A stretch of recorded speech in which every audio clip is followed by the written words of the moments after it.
बदलते ज़माने की बहू। सास ने बहू से कहा, आज ननद नंदोई आ रहे हैं, खाना ज़रा मन लगाकर ही बनाना। रागिनी की सास तंज कसती हुई रागिनी से बोली। वह प्रति उत्तर में कुछ न बोलती और सुकून से रहती। रसोई में सब्जी बनाकर आटा तैयार कर चाय ले ही रही थी कि रागिनी की ननद दरवाजे पर पहुंच चुकी थी। पहुंच गई लाडली मेरी, देर कर दी बहुत।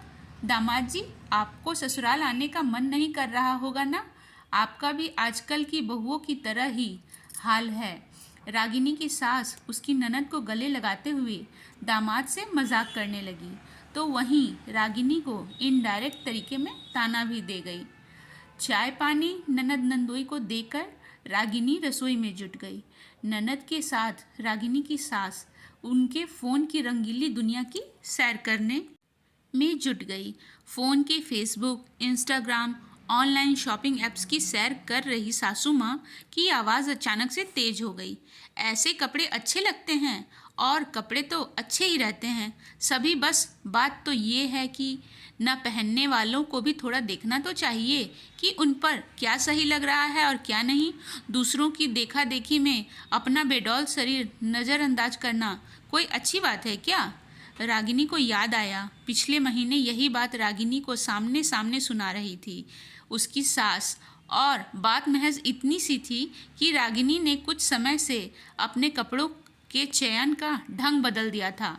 शॉर्ट कुर्ती टॉप को भी अपने लंबे लंबे कुर्तों के साथ अलमारी में जगह दे दी थी। उसका ये बदलाव सास को बिल्कुल सहन न हुआ और लगे हाथ उस दिन बोल पड़ी थी रागिनी से, मम्मी जी, मैं पहनूं तो बुरा लगे, ननद पहने तो खूब फबे। ये क्या बात हुई? मेरा पति, मेरा बेटा मुझे इस आउटफिट में बहुत पसंद करते हैं।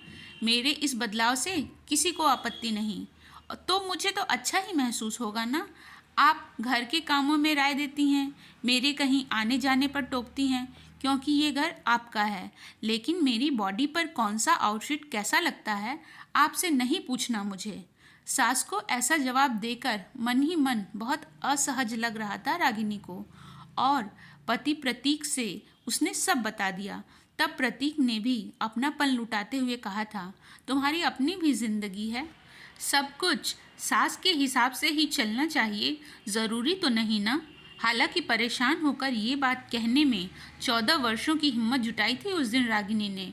वो 14 वर्ष जब रागिनी बस यही मानती थी कि सास के हिसाब से चलने वाली बहू ही सास के दिल में जगह बना लेती है, वो मिथक टूट गया था। बस दिल दुखा था तो इस बात से कि सासू माँ से कड़क शब्दों में बात की है। खोई हुई यादों से बाहर लौट आई रागिनी। ज्यों ही कानों में आवाज़ सुनाई दी, बेटा, तुझे माँ के लिए बर्थडे पर गिफ्ट ही देना है ना, तो ये प्लाजो कर दे ऑनलाइन ऑर्डर। ये वाला प्लाजो अच्छा लग रहा है मुझे तो। रागिनी की सास ननद से बोल रही थी। ठीक है माँ, आपकी पसंद का गिफ्ट अभी ऑर्डर किए देती हूँ, रागिनी की ननद ने माँ से कहा, और रागिनी हंस पड़ी और मन ही मन बुदबुदाई।